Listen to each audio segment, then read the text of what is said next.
জামাত ইসলামী ইসলামের কথা বলে বুঝেন, কিন্তু আইসাই প্রথম হাতটা কাইটে দিবে। তা আপনি যদি হাত কাটার ভয় আপনার হয়, তার মানে নিশ্চিত যে আপনার মধ্যে সোরামির অভ্যাস আছে। সোরামির অভ্যাস, নেশাখোরের অভ্যাস, ধর্ষণ করার অভ্যাস আপনার মধ্যে আছে বলে আপনি ইসলামকে ভয় পান।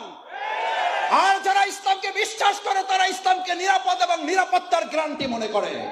আমি এই প্রোগ্রামে আসার আগে তো সালাতুল এশা পড়ার জন্য আমি প্রস্তুতি গ্রহণ করেছি।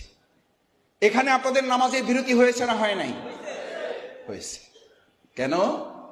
আমাদের আল্লাহর হক আছে, মানুষের হক আছে, আপনাদের হক আছে। এই হক 6:30 থেকে শুরু হয়েছে। এখানে যদি আল্লাহর হক এই প্রোগ্রামের বাসী, এই প্রোগ্রামের কর্তৃপক্ষ ম্যানেজ না করে, এই ব্যাপারে সচেতন না থাকে, আমি আপনাদের কাছে একটা কথা জিজ্ঞেস করতে চাই, ভাইয়েরা পরিষ্কার বুঝেন, এটার জন্য কোনো মাস্টার ডিগ্রি করা লাগবে না, এটার জন্য মুহাদ্দিস মুফতি হতে হবে না, এটার জন্য আপনাকে সাংবাদিক, বুদ্ধিজীবী, সাহিত্যিক, ইঞ্জিনিয়ার হতে হবে না। যে ব্যক্তি আল্লাহর হক আদায় করে না, সে আপনার হক আদায় করবে, এর গ্যারান্টি কে দেবে? যে আল্লাহর হক মেরে খেতে ভয় করে না আল্লাহকে, সে আপনার হক মেরে খেতে আপনাকে ভয় করবে?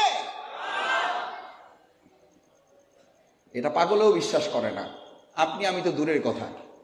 যে আল্লাহর হক নষ্ট করে, সে আপনার হক নষ্ট করতে এক চুল পরিমাণেও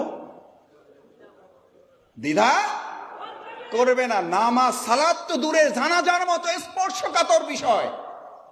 আমি দাঁড়িয়েছি একসাথে 12 দল 13 দল, অমুক মঞ্চ তমুক মঞ্চ, আলহামদুলিল্লাহ আন্দোলন সংগ্রামের কারণে এক কাতারে দাঁড়াতে হয়েছে, জানাজার কাতারেও দাঁড়াতে হয়েছে। আমি বললাম যে ভাই তাহলে আপনি দাঁড়ান, আমি একটু উজু করে আসি। কয় মাসুদ ভাই তাহলে উজু করতে পারবেন না, এসে জায়গা পাবেন না। আল্লাহ ভালো জানেন যে আদৌ উনি উজু সহ সালাত জানাজা আদায় করেছেন নাকি উজু ছাড়াই চালিয়ে দিয়েছেন। কারণ যে আল্লাহর হক নষ্ট করে, সে আপনার হক নষ্ট করতে দ্বিধা করবে না।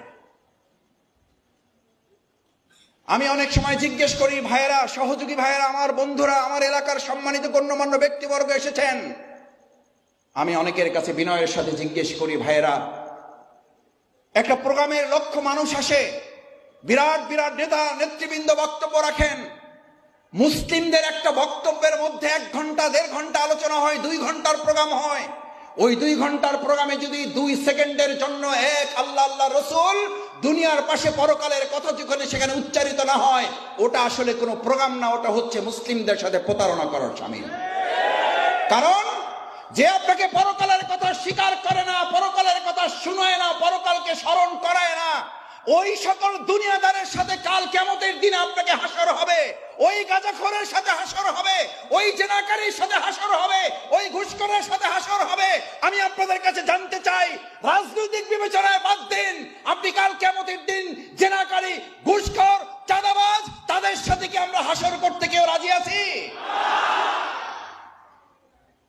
রাজনৈতিক চিন্তা মাথা থেকে ফেলে দেন।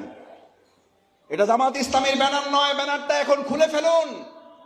বিবেকের কাছে জিজ্ঞেস করতে চাই, আমরা যদি বেনামাজির সাথে হাসর করতে না চাই, আমরা যদি ধর্ষণকারীর সাথে হাসর করতে না চাই, আমরা যদি চাঁদাবাজদের সাথে হাসর করতে না চাই, আমরা যদি দখলদারের সাথে হাসর করতে না চাই, আমরা যদি মদপানকারীর সাথে হাসর করতে না চাই, আমরা যদি অবৈধ অস্ত্রধারীদের সাথে হাসর করতে না চাই, তাহলে আকিমুস সালাত, যে আল্লাহর নির্দেশে একটু আগে সালাত আদায় করে এসেছেন, সেই আল্লাহর আরেকটা নির্দেশ, কুনু মা'আস সাদিকিন।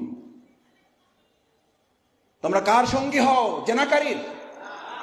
তোমরা কার সঙ্গী হও? মদখোরকারীর? তোমরা কার সঙ্গী হও? ধর্ষণকারীর? কার সঙ্গী হওয়ার জন্য আল্লাহ নির্দেশ দিয়েছেন? সত্যবাদী। জামাতের সঙ্গী হতে হবে না, জামাতের সঙ্গী হয়েন না কেউ।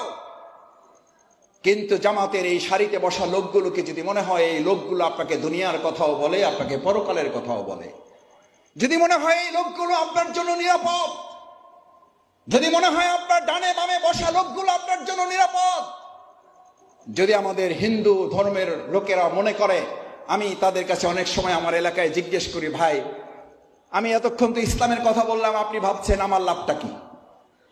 আমি তখন বলি, ভাই আপনি বিবেকের কাছে একটু জিজ্ঞেস করেন, ইসলাম মদ হারাম করেছে, আপনি কি মদ পছন্দ করেন? কয় না ভাই, আমরা পছন্দ করি না। আমি বললাম, আমাদের ধর্ষণকে ইসলাম হারাম করেছে, আপনারা কি ধর্ষণ পছন্দ করেন? বলছে না, পছন্দ করি না। আমি বললাম আমাদের চাঁদাবাজ দখলদারিত্ব ইসলাম নিষিদ্ধ করেছে, আপনারা কি পছন্দ করেন? বলছে না, পছন্দ করি না।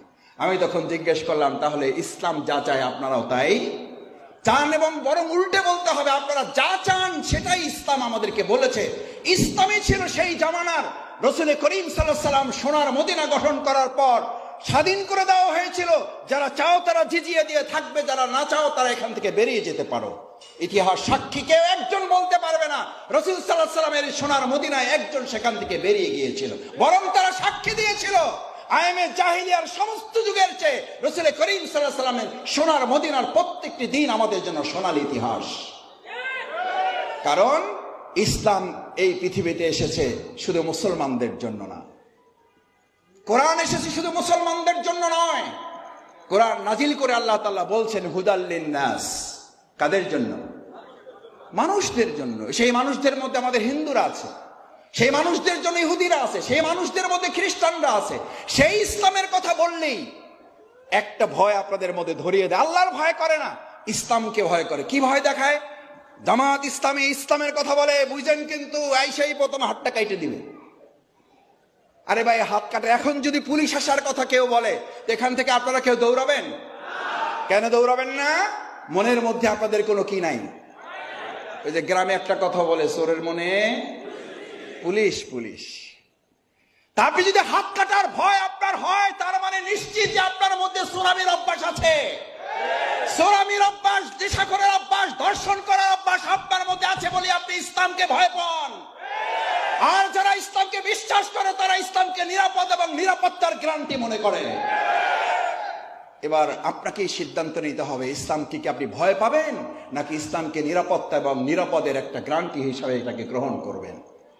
আমি গ্রামে সাধারণত মানুষের সাথে হাঁটিয়ার জিজ্ঞেস করি, ভাই শান্তি চান? কয় মাসুদ ভাই এটা কি করি, এটা জিগান লাগে। জিগান লাগে বুঝেন তো, একদম গ্রামের কথা আর কি। সব ঢাকার মানুষেরা, গ্রামে তো আপনাদেরও আছে, যে মাসুদ ভাই এটা আবার বলা লাগে। আমি বললাম না, তাও জিজ্ঞেস করি, শান্তি চান? কয় অবশ্যই চাই। আমি বললাম তাহলে ইসলাম চান কিনা? ওই ভাই এটা তো একটু সমস্যা আছে। আমাদের অবস্থা হইল, দুর্ভাগ্যটা হইল, আমরা শান্তি চাই কিন্তু কি চাই না। অথচ পৃথিবীর নিশ্চিত আজকে থেকে পৃথিবীর সৃষ্টি শুরু থেকে এখন পর্যন্ত এবং পৃথিবী যতদিন থাকবে, প্রিয়নবী মুহাম্মদ রাসূলুল্লাহ সাল্লাল্লাহু আলাইহি সাল্লাম হিলফুল বদল গঠন করে 4 দফা 5 দফা কর্মসূচি ঘোষণা করেছিলেন না করেন নাই? ইতিহাস সাক্ষী, তার সেই 4 দফা কর্মসূচি ধারাবাহিকতা সফলতা পেয়েছে মহাগ্রন্থ আল কোরআনের ওহীর জ্ঞান আসার পরে।